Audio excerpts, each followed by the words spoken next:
Hey guys, welcome back to the channel Syntech. I am Soham Chandra, and today from this video onwards we will learn Java. All the upcoming tutorials are meant to teach the language Java and not the programming. So first of all we need an IDE to code into, and the simplest and the most user friendly IDE I can think of is BlueJ. But if you like anything else you can definitely use it. I hope all of you guys know any other programming language. So the program I'm going to do is a binary converter to decimal number. It's meant to take a binary number and convert it into a decimal number which humans can understand. So binary is the form which machines can understand, and decimal number system is the number which we can understand. So first of all we have to create a class, and let's keep it binary, and we'll go in that. So the first thing we need to do is import a import a package. And what is a package? Package is basically, the library functions are kept in one package. So if we want to use some functions, some specific functions that are already predefined, then we have to import the package. So the package I'm gonna use is util package. So it's import java dot util dot star. So this import java dot util dot asterisk, this is the way to import a package. The name of the package is util package. There may be some other packages like io or lang package or something else. So if I take io package, then it would be import java dot io dot star then semicolon. But in this case I'm using util package. Then we have to define the class binary, and then we have to mention the main method, public void main, and then what we have to do is this program is this binary converter, this binary to decimal converter. So first we have to take a binary number, right? We have to accept or take input a binary number and then convert it to decimal. So where we are gonna get that binary number? We will get that binary number from the user. And how are we gonna do that? First, this util package has a function, or it's a function, a scanner class. It's a particular class. So in that class we can take user input.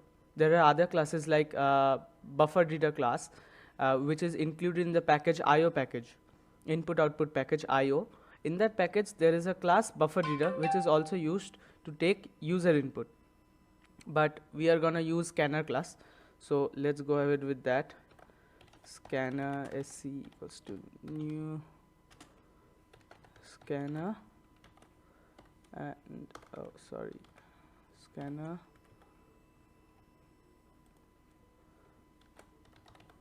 system.in. So this is the way you define a package, define a class, scanner class. Scanner, this sc can be variable. You can keep this like anything you want, a b c d, anything you want, but not numbers. So scanner sc equals to new scanner, then inside bracket system.in.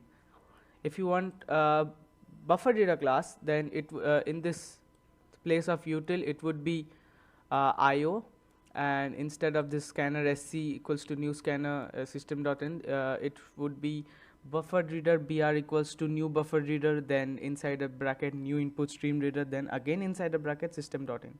It's big, so I'm gonna use this scanner sc scanner class.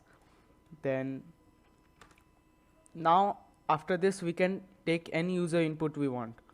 So first of all I need to print something that will invoke the user to give an input. Otherwise how will the user know that I have to give an input? So I will do it just like this.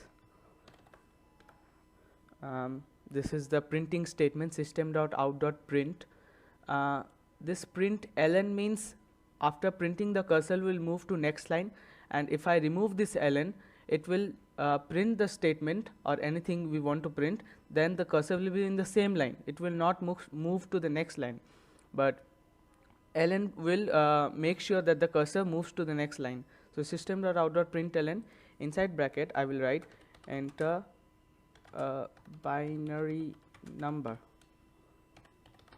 Okay, so I will invoke the user to enter a binary number, and then the user will enter the binary number. Now to keep a binary number, we can use int. It's cause it's an integer number. The binary number is 1 and 0, a combination of 1 and 0s. Now if the user inputs the binary number of let's say up to 9 digits, it's okay, we can use int to store that number. But what if the user inputs a binary number that's more than 9 digits, 10, 11, 12 or so on? Then we need a long type, data type.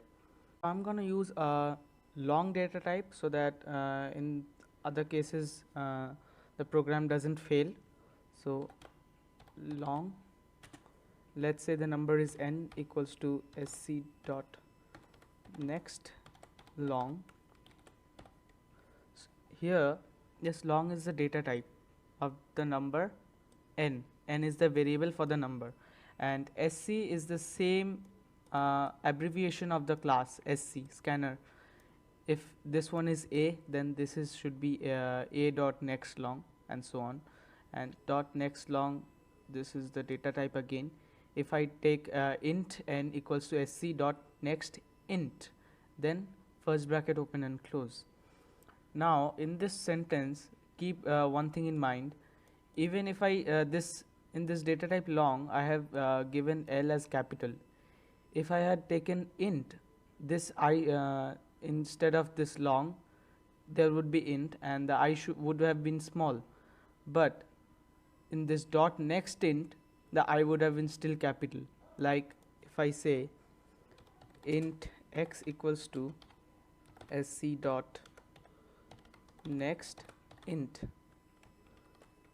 you see this one, I is small here, but whenever I am mentioning it in this dot next, it's always capital.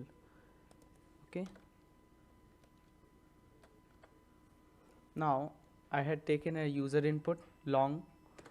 Now we have to take some other variables as well. So I'm gonna take double, this the decimal one. Double, I will take say sum equals 0. I have to initialize that one. Then I will take I or C, anything, 0. Then another long one, let's say it's D, because it's a digit. I don't need to initialize this one. Now a while loop.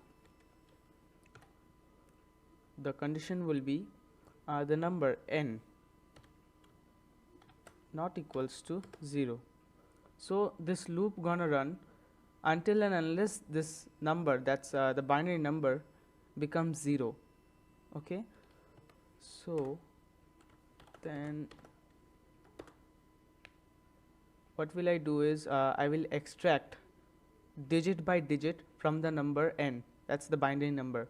So I will extract each digit once at a time, one digit once at a time from the binary number, and then convert it to decimal number later on. So the number I'm taking here is D, the digit which I mentioned here, long D. D equals to the number n, percentage sign 10. So what's this statement means? D equals to n percentage sign 10. This percentage sign is known as mod. What is the function of mod? Mod is an operator. Its function is to find the remainder. So if I divide a number by 10, there would be a remainder. Even if it is 0 or something else, there is a remainder. So the mod function, this is the operator, the mod operator, gives me the remainder. So the number, this binary number, when divided by 10, there would be a remainder, either 1 or 0. There will be a remainder, either 1 or 0. So the D will store the remainder, that is each digit. Okay, then what I have to do is, after taking each digit out, I will have to divide the number by 10, so that the next time it doesn't give me the same digit. Okay, so the number n equals to n by 10. It will divide itself by 10 and it would just give me the number but not the remainder. It will delete the digit that I took off early. Then the sum, I will add that to, sorry, equals to sum plus, in close brackets, then I will put here math dot pow, then again inside the bracket 2 comma I plus plus, and outside bracket multiply with the digit t. Now this sum, this double sum, in addition to it I have written math dot pow inside the bracket 2 comma I plus plus, and then outside the bracket into d. So what is this math dot pow? It's basically a math function that's predefined, of course. So in this math dot pow, this function, what it does is take the first digit I gave here 2 to the power the second digit I gave here. Let's say if other than instead of I plus plus, if I have written 5, so it would have given me the value of 2 to the power 5, 2 comma 5. So 2 to the power 5 it would have given me this power function. So instead of 5 I have written I plus plus. So each time this loop runs, the value of I will increase, from it will start from 0 and then it will go on increasing. So 2 to the power first time 0, then 2 to the power 1, then 2 to the power 2, then 2 to the power 3, and so on.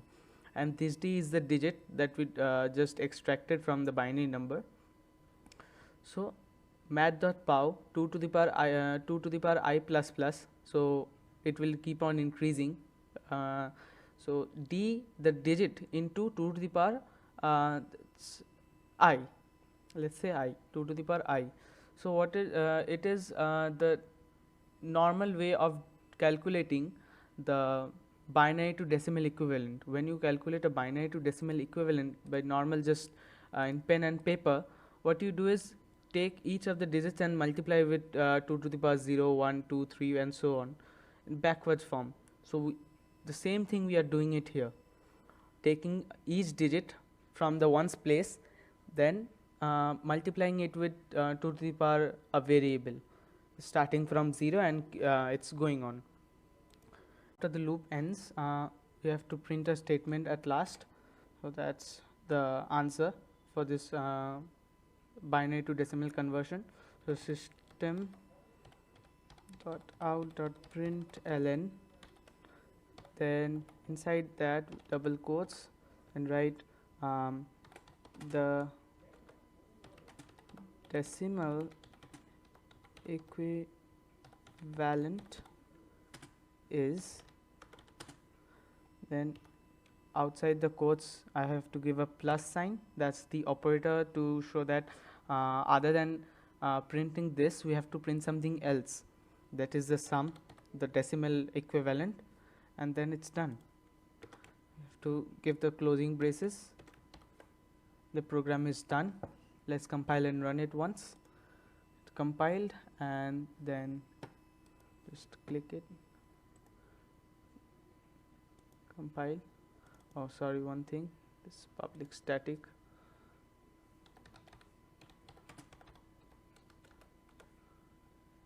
compile, then void main, and enter a binary number, let's say 1010. So the binary, the decimal equivalent is 10 for 1010. Let's try it once again. The binary, let's say 100010110. See, the decimal equivalent is 278, and it's always correct. Okay, So that's all for this video. Subscribe to this channel for upcoming videos. Thanks for watching and stay tuned.